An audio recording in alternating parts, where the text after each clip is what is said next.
안녕하십니까. 대통령입니다. 내일 모레면 추석입니다마는 이달따라 태풍과 비가 잦아서 과일값, 채소값도 많이 올랐습니다. 과수농가와 채소농가의 피해도 정말 걱정입니다. 저도 농민들의 시름을 조금이라도 덜어드리려고 태풍 콤파스 때 떨어진 낙과를 사 먹었는데 맛이 좋았습니다. 제가 이 자리를 통해 여러분에게 부탁 하나 드리겠습니다. 명절 제수용품을 장만할 때나 선물을 살 때 전통시장을 많이 이용했으면 참 좋겠습니다. 요즘 제가 전통시장에 한두 번 나가보니까 물건도 아주 좋고 값도 무척 샀습니다. 전통시장을 이용하는데 늘 교통이 불편하다고 해서 올해는 주차 편의를 적용했더니 손님이 많이 늘었다고 상인들이 말하는 것을 들었습니다. 앞으로도 이 제도는 정부가 적절하게 잘 활용하면 좋을 것 같습니다. 또한 이번에 공공기관과 지자체에서 온누리 상품권 구매에 협조해 주신 데 대해서 감사를 드립니다. 전통시장을 활성화하는 데 도움이 되리라 생각합니다. 명절 연휴가 기다려지는 건 가족들이 한자리에 모여 단란한 시간을 보낼 수 있기 때문이라고 봅니다. 저도 그런 시간을 기대하면서 아내에게 이번에는 연휴가 길어서 모두를 좋아하겠다고 했더니 우리 집사람 말이 연휴가 길수록 여자들은 더 힘들다고 말했습니다. 정말 이해가 갑니다. 이번 명절에는 가족 모두가 함께 즐거운 연휴가 되도록 서로 조금씩 배려하면 좋겠습니다. 많은 분들이 귀성길에 오르지만은 고향에 가지 못하고 가족과 만나지 못하는 분들도 있습니다. 그래서 아프간 레바논에 이희원 대통령 안보 특보를 보내서 현재 우리 장병들에게 대통령의 명절 인사를 전하도록 했습니다. 전후방 각지에 있는 우리 국군 장병들과 장병 가족들에게도 감사를 드립니다. 연휴에 모두 쉴 때 더 바쁘게 일할 소방관과 경찰관 여러분, 여러분이 조금 힘들면 국민이 더 편해진다는 보람과 사명감으로 업무해 주시길 바랍니다.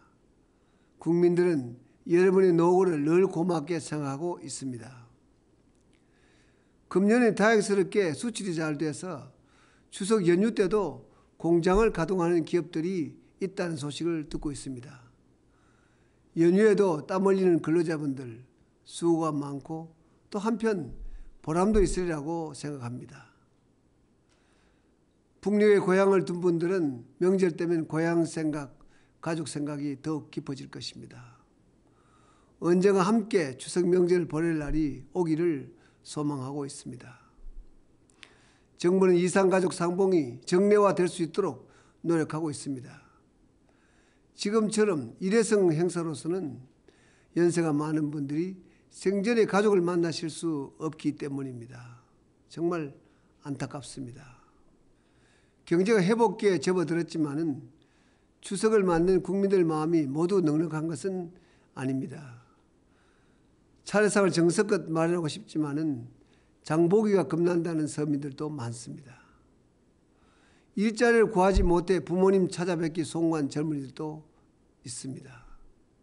제가 공정한 사회를 강조하는 뜻은 다른 데 있지 않습니다.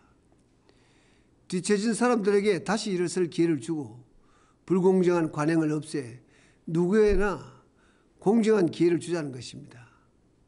공정한 사회를 만들려면 따뜻한 마음과 나눔의 실천이 매우 중요합니다. 정말 다행스러운 것은 최근 우리 사회에 소중한 나눔의 물결이 퍼지고 있다는 사실입니다. 꼭 많은 재산이 있어야만 기부할 수 있는 것은 아닙니다. 30대 초반 젊은 직장인 신용진 씨는 초등학교 시절부터 20년간 매달 지적장애인 시설에 기부를 해왔습니다. 초등학교 때는 1,000원씩 기부를 했고 직장인이 된 뒤로는 월급을 쪼개 기부했다고 합니다. 정말 고마운 일이고 우리가 본받아야 할 일인 것 같습니다. 최근에는 돈만이 아니라 재능을 기부하는 사람들도 늘었습니다. 미소금융에서도 변호사, 세무사, 회계사 같은 전문 지식을 갖춘 사람들이 서민 자영업자들을 돕고 있습니다. 그분들을 통해 미소금융의 참뜻이 더욱 빛을 발할 수 있습니다. 정부는 세제 개편안을 통해 개인과 법인의 지정기부금에 대한 소득 공제 한도를 확대했습니다마는 기부 문화를 돕는 제도를 더욱 강화해 나갈 계획입니다. 새 정부 예산안도 서민 희망 예산이라는 것을 핵심으로 하고 있습니다. 먼저 일부 고소득층을 제외하고는 0세부터 5세까지의 보육비만큼은 정부가 모두 맞도록 했습니다. 다음으로는 다문화 가족의 보육료는 소득과 관계없이 정부가 지원하도록 했습니다.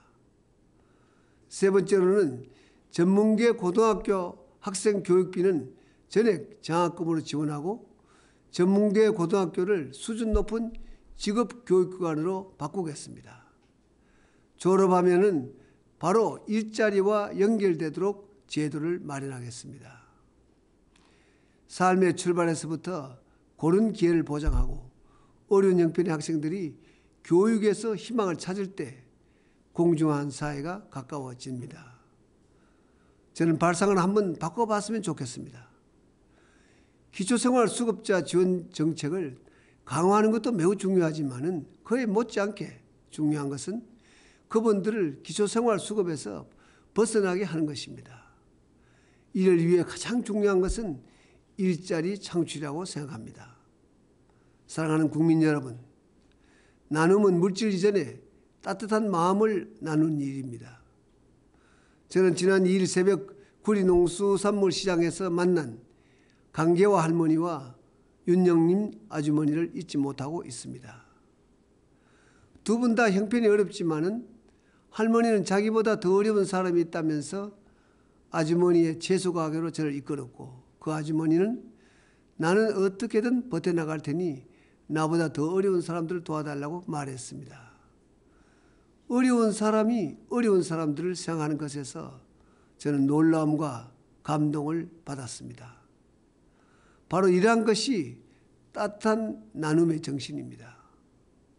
제 마음을 따뜻하게 행복하게 해준 두 분께 그리고 그때 시장에서 만난 모든 분들에게 금년 추석 잘 보내시라고 인사를 드립니다. 매년 맞는 명절이지만 올해는 모두가 더욱 넉넉한 마음으로 따뜻한 추석을 맞았으면 좋겠습니다. 국민 여러분, 추석 명절 잘 보내시기 바랍니다. 고맙습니다.